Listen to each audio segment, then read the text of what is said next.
Bienvenido a mi canal. Hoy te voy a hablar sobre una dieta que tiene un potencial bastante interesante en el tratamiento de varias patologías y también un problema grande que iremos desvelando. Me refiero a la dieta keto, aquella que suprime los carbohidratos. Antes de nada, recuerda que si te suscribes a mi canal y activas la campanita estarás al tanto de las últimas notificaciones y si le das un like a este vídeo me ayudas mucho. Así que no nos dilatamos más y vamos a ello. En primer lugar, ¿qué es la dieta keto? Bueno, es un tipo de pauta nutricional que básicamente restringe los carbohidratos. No tiene por qué suprimirlos por completo. Algunas personas entienden esto y es un error. De hecho, tenemos varios tipos de dieta keto atendiendo a la cantidad máxima de carbohidratos permitida. Como norma general se considera que por debajo de 50 gramos al día estaríamos hablando de dieta keto o dieta cetogénica, pero hay algunas versiones un poco más estrictas que ponen el límite en 20 o en 30 carbohidratos al día. Obviamente las versiones más estrictas tienen una adherencia inferior y una menor tasa de seguimiento, que ya iremos comentando que este es uno de los grandes problemas, pero una dieta con 50 gramos de carbohidratos puede generar este proceso de cetosis, que es lo que nos interesa, y básicamente ser bastante bien tolerada. Entonces en esta línea pues podríamos ser un poquito más flexibles. ¿Por qué decimos que la dieta keto permite cierta cantidad de carbohidratos? Bueno, por dos motivos principales. En primer lugar, porque para entrar en el proceso de cetosis, que es lo que buscamos, es decir, que el cuerpo utilice ácidos grasos y aminoácidos como fuente principal de energía, no es necesario igualar la ingesta de carbohidratos a cero. Y en segundo lugar, porque esto es muy difícil. Tendríamos que comer prácticamente solo carne o solo alimentos de origen animal para tener una ingesta de azúcares o de carbohidratos, sean simples o complejos, tan baja o prácticamente nula, igual a cero. Esto es muy difícil de conseguir, por lo tanto es algo que tampoco se intenta en la mayor parte de los casos. Asimismo, si nosotros pretendemos no consumir nada de carbohidratos, vamos a estar limitando mucho los vegetales y por consiguiente las vitaminas, minerales y sobre todo los antioxidantes, que serían los nutrientes, o en este caso fitonutrientes más importantes, que estaríamos dejando fuera o que estaríamos obviando, y es algo poco interesante para la prevención y tratamiento de muchas enfermedades, como iremos comentando. Así que podemos catalogar la dieta keto, digamos, en tres tipos: 20, 30 o 50 gramos de carbohidratos máximos al día, y luego es verdad que tenemos algunas variaciones más estrictas como la carnívora, que eliminan todo aquello que no sea de origen animal, y tenemos algunas opciones modificadas que lo que hacen es introducir suplementos de triglicéridos de cadena media, aunque tiene también cierto potencial terapéutico, puede ser interesante para potenciar este proceso de cetosis que buscamos, no es algo totalmente imprescindible. En cuanto a los efectos fisiológicos de la dieta keto, dieta cetogénica, lo que hace es promover un estado de cetosis, es decir, que el cuerpo utilice ácidos grasos como fuente principal de energía. En líneas generales, en un contexto de alimentación variada, normalmente el organismo hace lo siguiente, y es cuando se enfrenta a un esfuerzo de alta intensidad, prioriza el uso de glucosa o glucógeno, que al final son carbohidratos almacenados en el músculo y en el hígado, y cuando el esfuerzo es de más baja intensidad, pues sí que suele tirar de los ácidos grasos para producir energía, porque bueno, es bastante eficiente, digamos que esta reserva da para mucho y no cuesta demasiado producir este tipo de energía, ni es un proceso pues demasiado costoso a nivel de recursos empleados y sobre todo cantidad de calor producida. Entonces, lo que hacemos con la dieta cetogénica es básicamente obligar al organismo a siempre utilizar ácidos grasos independientemente del nivel de intensidad de la actividad que estemos realizando, da igual que estemos corriendo un sprint de 100 metros o pues realizando alguna tarea que sea más de pensar o un trabajo, una escritura, lo que sea, ¿no? Y esto puede tener ciertos beneficios. Uno de ellos, y quizás el más perseguido, es el incremento de la sensibilidad a la insulina. Y es que la mayor parte de las dietas que tenemos a día de hoy, pensemos en dieta mediterránea, dieta atlántica, dietas occidentales, al contener mucha cantidad de carbohidratos y esta no estar ajustada al nivel de actividad física de la persona, lo que provoca es cierta resistencia a la hormona. Es decir, hay unos picos de glucosa en sangre a lo largo del día, el organismo se vuelve menos sensible a la insulina, hay que producir cada vez más cantidad para generar el mismo efecto, que al final es nivelar la glucemia, y esto pues da lugar a una serie de enfermedades o a un incremento del riesgo de las mismas a medio plazo, como puede ser la famosa diabetes tipo 2 o el síndrome metabólico, entre otras. Entonces básicamente lo que hace la dieta cetogénica es nivelar la glucemia en la sangre, para esto es muy eficiente, permite que el organismo necesite mucha menos insulina, reduce bastante la producción, lo que puede tener beneficios a nivel de control inflamatorio y por ende pues provoca un estado de equilibrio dentro del organismo y hace que sea menos probable el desarrollo de este tipo de patologías de carácter metabólico. Por otra parte, la dieta cetogénica, al nivelar también la glucosa, es un efecto que depende de dicho proceso, lo que provoca es un incremento de la autofagia o de la biogénesis mitocondrial, es decir, le enseña al organismo o lo induce a duplicar o a replicar aquellas células o orgánulos que están siendo eficientes en sus funciones y a limpiar o destruir aquellos que no están siendo eficientes. Esto al final se traduce en una posible mayor longevidad, en un mejor funcionamiento del organismo, mayor eficiencia y en una utilización de los recursos pues también con muchísimo más criterio. Entonces, en líneas generales es algo que se considera positivo. pero no es un efecto exclusivo de la dieta cetogénica, es decir, tanto la autofagia como la biogénesis mitocondrial no son dos situaciones que solamente se promuevan en este contexto de cetosis o de utilización de los ácidos grasos como fuente de energía, sino que es algo que depende bastante de la glucosa basal en ayunas o de los niveles de glucosa en general. Digamos que en una dieta con carbohidratos bien ajustada a los niveles de ejercicio también se daría. ¿Qué sucede? Que muchas personas, pues un poco por los hábitos de vida actuales, no son capaces de desarrollar mucha actividad física a lo largo del día, entonces la estrategia de reducir los carbohidratos pues puede ser bastante interesante. Vamos ahora a hablar del potencial terapéutico de la dieta cetogénica. Digamos que existen dos vías. Una vía que tiene que ver con la prevención o incluso el manejo de patologías metabólicas, tanto diabetes tipo 2 como síndrome metabólico, como disfunciones, resistencia a la insulina y demás problemas. Y otra vía que sería la prevención o tratamiento, entre ciertas comillas, del cáncer o de algunos tipos de tumores. Vamos por partes. En cuanto a la diabetes de tipo 2, si bien tradicionalmente se ha recomendado que el tratamiento dietético de este tipo de enfermedades debería ser una repartición homogénea de los carbohidratos a lo largo de la jornada, lo que se ha visto es que restringir la ingesta de los azúcares no siempre se puede hacer de golpe, pero sí al menos de una manera progresiva, lo que provoca es que el cuerpo se vuelva, como comentamos antes, más sensible a la insulina y por lo tanto que las glucemias estén equilibradas a lo largo del día, se requiera menos cantidad de la hormona pues, para producir el mismo efecto y por lo tanto se consiga un manejo mucho más eficiente de la diabetes de tipo 2. De hecho, hay varias evidencias que nos muestran que cuando implementamos dieta cetogénica o dieta baja en carbohidratos en pacientes con este tipo de enfermedades, la necesidad de medicación y de insulina exógena se reduce muchísimo y mejora el tratamiento de la patología.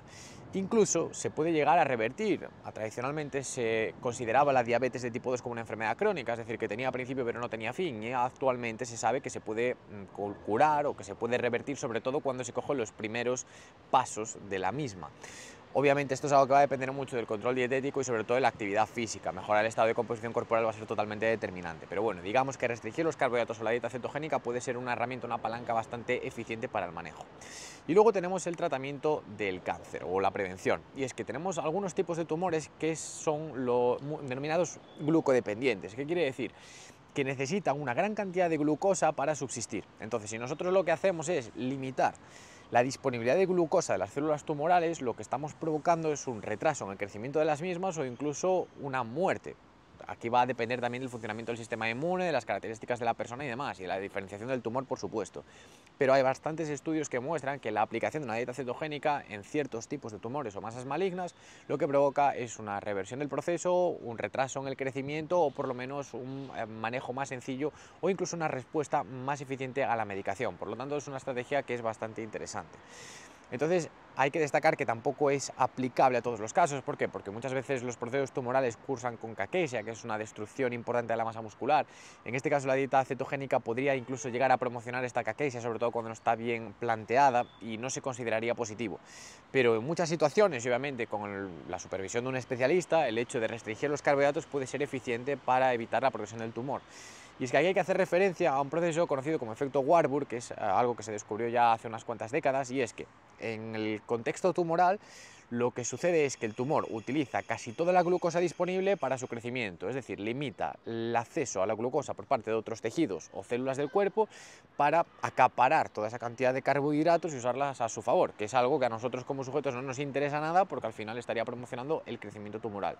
Entonces, si nosotros lo que hacemos es limitar la disponibilidad de la glucosa, pero al fin y al cabo garantizamos la existencia de ácidos grasos y aminoácidos como fuente energética de las células del cuerpo, todas las células de nuestro organismo pueden funcionar con estos dos elementos, las células tumorales no. Sin embargo, las células tumorales solamente pueden funcionar con glucosa, y el resto de las del organismo pues no necesitan imperiosamente de la glucosa para seguir realizando su actividad.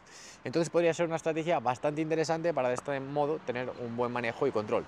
Pero lo dicho, no es aplicable en todas las situaciones, aunque en muchos casos y de forma coadyuvante con la medicación pues ofrece buenos resultados y cada vez tenemos más evidencias sobre ello. Hablemos también del efecto de la dieta cetogénica sobre la claridad mental o la actividad del sistema nervioso central.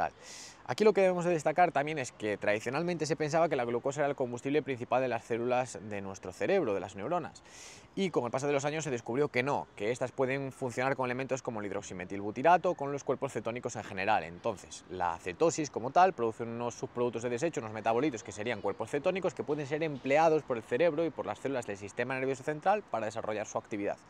¿Qué sucede? Que cuando este elemento se convierte en el combustible primario de este tipo de células o este tipo tipo de estructuras, aumenta la sensación de foco, de energía mental, de claridad y se reduce bastante la fatiga. Y esto es lo que reportan la mayor parte de los pacientes que se ven sometidos a la aplicación de una dieta cetogénica. Entonces es uno de los principales beneficios y tiene bastante sentido. E incluso promover la utilización de cuerpos cetónicos como combustible principal en la mayor parte de las células del sistema nervioso podría proteger incluso frente a diversas patologías de carácter neurodegenerativo. Al final esto se traduce en una reducción de la formación de placas beta-amiloide, que están muy relacionadas con la progresión de la demencia, del Alzheimer y de varios tipos de enfermedades de carácter mental. Entonces el hecho de aplicar la dieta cetogénica, o por lo menos de restringir los carbohidratos o incluso de equipararlos al nivel de actividad física, se consideraría como algo bastante bueno. Entonces otro de los efectos positivos que va a tener la dieta cetogénica y que también cabe destacar, porque muchas de las personas que inician un tratamiento dietético de este estilo es lo que reportan, pues que una vez que pasan ese proceso que después hablaremos, que llamado gripe cetogénica, empiezan a tener más claridad mental, menos necesidad de dormir a todas horas, una mayor capacidad de mantener el foco o la concentración en una misma actividad, y es algo pues que sin duda resulta bastante positivo. Hablemos ahora de efectos secundarios. La dieta cetogénica es considerada segura, no tiene efectos demasiado negativos a corto, medio o largo plazo. Es segura para los riñones, para el hígado. Antiguamente se comentaba también que un exceso de proteínas podía dañar la función renal, hepática. Esto ya a día de hoy se ha demostrado que no es así. Existen evidencias conforme no hay ningún tipo de problema con estos órganos.